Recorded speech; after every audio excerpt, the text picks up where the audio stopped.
In the late 1970s, the Cold War is in full swing. On one side, Western Europe is buzzing with sleek BMWs, fiery Alfa Romeos, and cutting-edge Fiats. On the other side, behind the Iron Curtain, countries like Poland are struggling under socialist economies, restricted access to technology, and political pressure from Moscow. In the middle of this divide, Poland dreams of building a car that isn't just another dull, boxy state vehicle. They want something modern, stylish, and capable of competing with the West, a car that can symbolize progress, pride, and independence.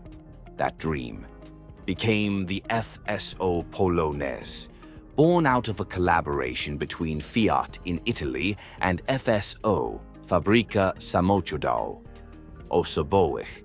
In Poland, the Polonez was more than just a car. For Poles, it represented ambition, the idea that despite political and economic hardships, they could produce something world-class, but as history would prove, dreams don't always match reality. The Polonez story is a mix of innovation and compromise, ambition and disappointment, pride and frustration. It's the tale of a car that could have been great, but instead became a bittersweet symbol of Poland's struggles during the Cold War. The birth of FSO, a car factory with a mission. To understand the Polonez, you first need to understand FSO itself. Fabryka Samochodów Osobowych, or Passenger Car Factory, was founded in Warsaw, Poland in 1948. After World War II, Poland was devastated, industries destroyed, infrastructure broken, and society struggling to recover. Cars were a luxury few could afford, but the government wanted to show the world that Poland could rebuild and modernize. So, the state established FSO with one mission: to create a Polish car industry from scratch. But there was a catch. Poland didn't have the resources, the technology, or the design expertise to do this on its own. That's where Fiat came in. In the 1960s, Poland signed an agreement with Italy's Fiat, licensing the Fiat 125Pi for local production. This was a turning point. The Fiat 125P wasn't glamorous, but it was sturdy, reliable, and far more modern than anything Poland had seen before. For over a decade, Polish families and government officials drove locally built Fiats, and FSO gained valuable experience in car production. By the mid-1970s, Poland wanted to go further. The Fiat 125P was beginning to look outdated, especially compared to the stylish cars coming out of Western Europe. The Polish government and FSO engineers dreamed of designing a brand new car, one that wasn't just a copy of a Fiat, but something uniquely Polish. Of course, the reality was complicated. Poland was still under a socialist system where decisions weren't just about engineering or design, but also about political approval. By the mid-1970s, Poland wanted to go further. The Fiat 125P was beginning to look outdated, especially compared to the stylish cars coming out of Western Europe. The Polish government and FSO engineers dreamed of designing a brand new car, one that wasn't just a copy of a Fiat, but something uniquely Polish. Of course, the reality was complicated. Poland was still under a socialist system where decisions weren't just about engineering or design, but also about political approval, international agreements, and state funding. Still, the ambition was there. FSO wanted a modern, safe, and globally competitive car, a car that could take Poland's automotive industry into the future. And for that, they once again turned to Fiat, hoping Italian creativity could merge with Polish determination. That collaboration would soon give birth to something entirely new.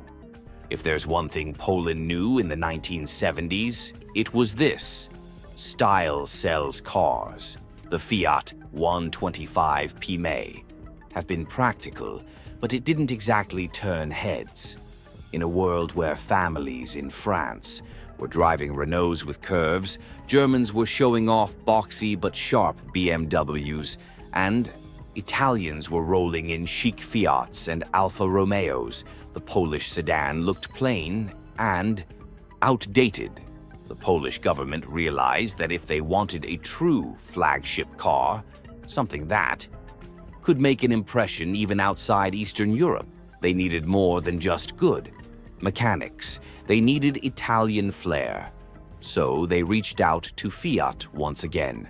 Fiat steps in. Fiat, at this time, was at the top of its design game.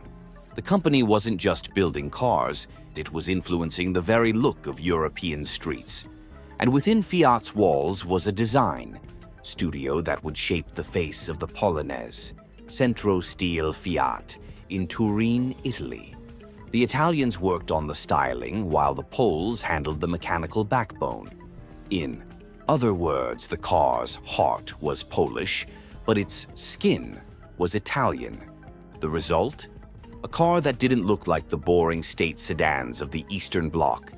Instead, it had sleek lines, a modern hatchback profile, and most importantly, it was designed with safety in mind. A safe and modern vision. The Polonese's design was inspired by Fiat's experimental safety concept car, the Fiat ESV 2000. This meant the Polonese had crumple zones, stronger doors, and a more rigid body structure than most cars in its class, at a time when Eastern European cars were mocked. For being unsafe tin boxes, this was a big deal. The Polonez was also one of the few hatchbacks in the region, while the West had already started embracing the practicality of hatchback designs, think Volkswagen Golf. The Eastern Bloc was still stuck on old-fashioned sedans. The Polonez's design made it stand out immediately, the name that meant pride. Now came the question, what to call this new creation? The answer was symbolic Polonez. The name came from the Polonaise, a traditional Polish dance that symbolized national pride and culture. For a car meant to carry Poland's hopes, the name fit perfectly. It wasn't just a car anymore. It was a statement. The launch. In 1978, the FSO Polonez officially debuted. Crowds gathered to see it, officials praised it, and newspapers hailed it as a world-class car. For many Poles, it was the first time they felt their nation could compete with the automotive giants of the West. It looked good, it was safer than most cars in its region, and it carried a name that stirred emotions. On paper, the Polonez had everything going for it, but as we'll soon see, dreams are easier to design than to deliver. The Polonez hits the road. When the FSO Polonez finally rolled onto the streets of Warsaw in 1978, it wasn't just a new car, it was a parade on wheels. People stopped in their tracks to stare. This wasn't the clunky, box-shaped Fiat 125p everyone was used to. The Polonez had a modern hatchback silhouette, sharp Italian lines, and a road presence that made you feel like Poland had finally stepped into the future. For a country long trapped behind the Iron Curtain, this was no small achievement. Features that surprised people. The Polonaise came with features that were genuinely impressive for its time, especially in Eastern Europe. Safety-first design, crumple zones, reinforced doors, and energy-absorbing. Bumpers made it one of the safest cars produced in the Eastern Bloc. Hatchback practicality. Unlike sedans, the Polonez offered more cargo space and flexibility. Families loved that they could fit luggage, groceries, or even a TV set in the back. Modern dashboard, Compared to the dull, outdated Fiat 125 Pi interior, the Polonez had a stylish, driver-focused cockpit, and under the hood, the Polonez used engines based on Fiat technology, reliable, easy to service, and familiar to Polish mechanics. This made it not just futuristic-looking, but also practical. The symbol of prestige, owning a Polonez in late 1970s, Poland was more than just about transportation. It was a status symbol. In the West, a middle-class family could pick between a Ford, a Peugeot, or maybe even a BMW if they were lucky. In Poland, options were scarce.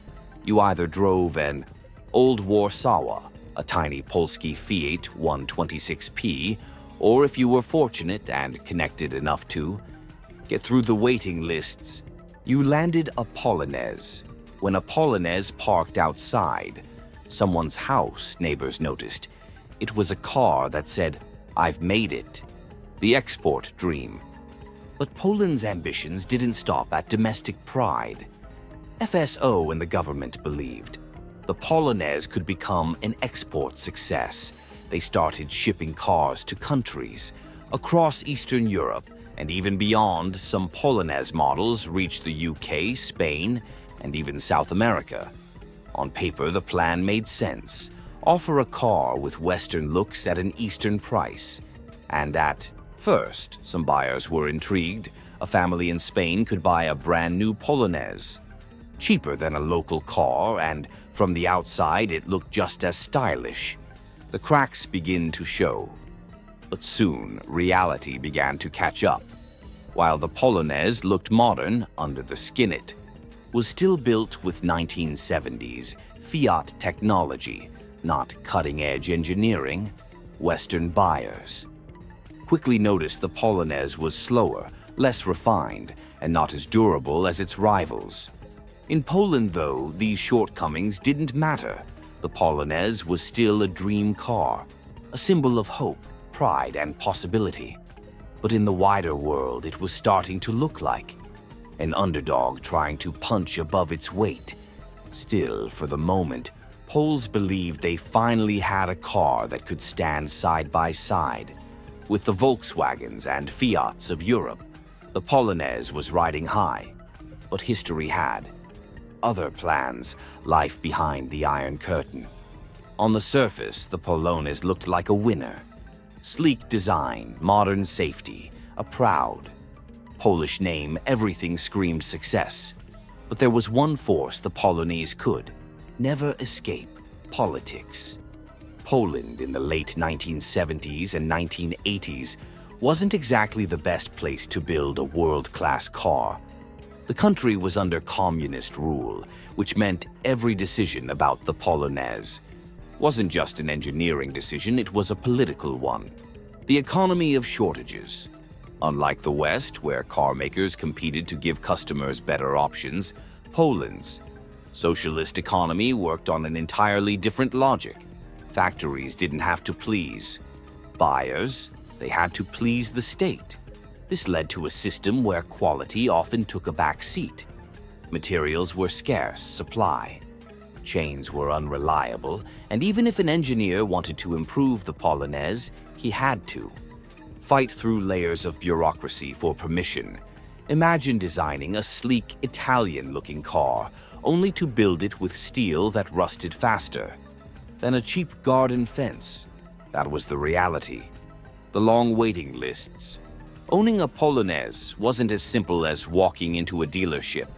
In fact, there were no real dealerships. Cars were distributed by the state, and getting one often meant years of waiting, political connections, or sheer luck. For many families, finally being allocated a Polonez felt like winning the lottery. They didn't care if the paint faded early or if the gearbox felt clunky. It was their dream car, and they were grateful. How politics controlled production. The government also used the Polonez as a tool of propaganda. It wasn't just a car, it was a showcase that Poland could build something modern. The launch events, the speeches, the posters all carried the same message. The socialist system works, but behind the scenes, FSO engineers were frustrated. They knew the Polonez had potential to become genuinely competitive, but the state's obsession with quantity over quality kept pulling it down. Instead of investing in constant upgrades, the factory was ordered to churn out more units. The 1980s reality. By the early 1980s, cracks in the dream grew wider. Poland was struggling with debt strikes and political unrest. Factories faced power cuts, parts shortages, and constant disruptions. The Polonez was still rolling off the assembly line, but it wasn't improving. While Western cars were getting fuel injection, better engines, and sleeker interiors, the Polonez remained stuck with old Fiat engines and outdated mechanics. Inside Poland, people still admired it, mostly because there weren't many alternatives. But outside, in the competitive markets of Western Europe, the Polonez was quickly becoming a symbol of the East's inability to keep up with the West. The dream that started as a partnership with Fiat and the hope of competing with Europe's best was slowly turning into a battle for survival. Western aspirations versus harsh reality. From the very beginning, Poland's leaders had a bold vision. The Polonez wouldn't just be a car for Polish roads, it would be an export ambassador, a machine that could carry the Polish flag into Western markets. And at first glance, the plan had merit. The Polonez looked stylish enough to turn heads, and its hatchback practicality appealed to families across Europe. Most importantly, it could be sold at a lower price than a Volkswagen Golf or a Ford Escort. On paper, the Polonez seemed like the perfect budget-friendly alternative, but then came the harsh reality, the export struggle. When the Polonez began appearing in places like the UK, Spain, and even South America, curiosity was high. Buyers were intrigued. A sleek-looking European hatchback at nearly half the price of its competitors. Why not? The problem was that the first impression faded quickly. Western drivers were used to smooth gearboxes, durable materials, and engines that didn't complain after a few 1,000 kilometers. The Polonez, unfortunately, was built in a system where corners were cut and materials were cheap. Rust was the biggest enemy. A brand new Polonez could start showing signs of corrosion. Within just a couple of years, something unthinkable for a Volkswagen or Toyota. Mechanics in Western Europe also struggled to get spare parts, making maintenance a nightmare. What was supposed to be Poland's breakthrough product often turned into a disappointment. Missed opportunities. Ironically, the Polonez had moments when it could have succeeded. Engineers experimented with fitting diesel engines and even more modern Fiat units, which could have boosted its competitiveness. There were prototypes of Polonez station wagons, coupes, and even pickup versions that showed real promise. Some export versions were slightly better equipped, with features like improved interiors and emissions controls. But almost every time, these projects were underfunded, delayed, or cancelled due to the country's worsening economic crisis. The factory simply didn't have the freedom or resources to innovate at the pace the world demanded. Western perception. Soon, the Polonez developed a reputation it couldn't shake. It was a cheap car from the East. Western buyers lumped it together with Soviet Ladas and East German Trabants cars, mocked for being outdated and unreliable. The Polonez was arguably more advanced than both those rivals in design and safety. But in a world where image mattered, perception was everything. Back home in Poland, ironically, while exports struggled, The Polonez was still a dream car back home. Polish. Families would wait years, even a decade, for their chance to own one. And when they finally got it, they treated it like a member of the family, washing it every weekend, bragging about it to neighbors, and proudly driving it on Sunday trips. This duality, adored at home, dismissed abroad, defined the Polonez's fate. It was never quite able to escape the shadow of its origins. The dream of conquering Western markets faded, leaving behind only the reality. The Polonez was a car destined to live in the gap between ambition and reality, decline and legacy. By the early 1990s, the writing was on the wall for the Polonez. The Cold War was over, the Iron Curtain had fallen, and Poland was entering a new era of democracy and capitalism. Suddenly, the Polish car industry found itself exposed to the full force of global competition. For years, the Polonez had thrived because it didn't really have rivals at home. But once, international brands like Volkswagen, Opel, and Toyota began flooding into the Polish market. The difference was undeniable. The Polonez felt like a relic from another age, the struggle to modernize. FSO tried desperately to keep the Polonez alive. They introduced facelifts, new trims, and even fuel-injected engines. They experimented with pickup versions, vans, and police cars. In the mid-1990s, with help from foreign investors, the Polonez finally got some updates to meet new emissions and safety standards. But no matter what they did, the core of the Polonez was still rooted in 1970s Fiat technology. Competing against modern Golfs and Astras was like bringing a knife to a gunfight. The slow goodbye. Production numbers began to fall. What was once Poland's proud flagship became increasingly rare on the roads. By the time the last Polonez rolled off the line in 2002, it felt less like the end of a car and more like the end of an era. For some, it was a sad farewell. The Polonez had been their first car, the car that carried families on vacations, weddings, and everyday commutes. For others, it was a relief. The car had overstayed its welcome, and Poland was ready to move on. The nostalgia factor.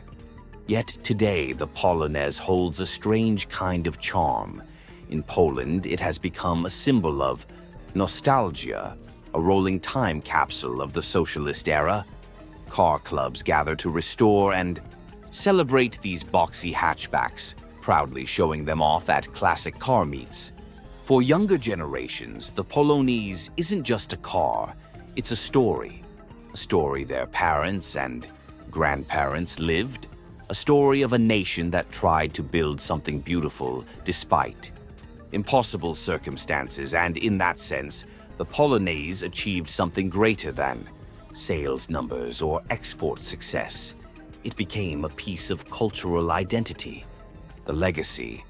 The Polonez may not have conquered Europe, but it left behind a legacy of ambition. It showed that even behind the Iron Curtain, engineers and designers could dream big. And, while the dream didn't fully succeed, it inspired pride in millions of Poles who saw in that car a reflection of themselves, resilient, hopeful, and always striving for more. The Polonez wasn't perfect, but sometimes perfection isn't the point. Sometimes it's about carrying a nation's hopes on four wheels, even if the road is rough. A car that carried a nation's dream. The FSO Polonez was never just a car, it was a statement. For a country weighed down by politics, shortages, and restrictions, the Polonez was proof that Poland could still dream. Beyond its borders, it carried Italian design, Polish pride, and a spark of hope that perhaps, just perhaps, Eastern Europe could stand shoulder to shoulder with the automotive giants of the West. Of course, history had other plans. The Polonez never became the export sensation Poland hoped for. Its rust problems, outdated mechanics, and the realities of communist production held it back from greatness. But within Poland, it left an undeniable mark. Ask anyone who grew up in the 1980s or 1990s, and they'll have a Polonez story. The Polonese's true legacy isn't measured in sales charts or international success. It lives in the memories of the people who owned it, loved it, and sometimes cursed it. It is remembered today not just as a machine, but as a cultural symbol, a reminder of a nation's resilience, creativity, and longing for progress. The Polonaise may not have won the race against Western rivals, but it won something far more important, a place in the heart of Poland. If you enjoyed this incredible story, don't forget to hit the like button, share it with your friends, and subscribe to the channel for more epic automotive adventures. Your support keeps these stories alive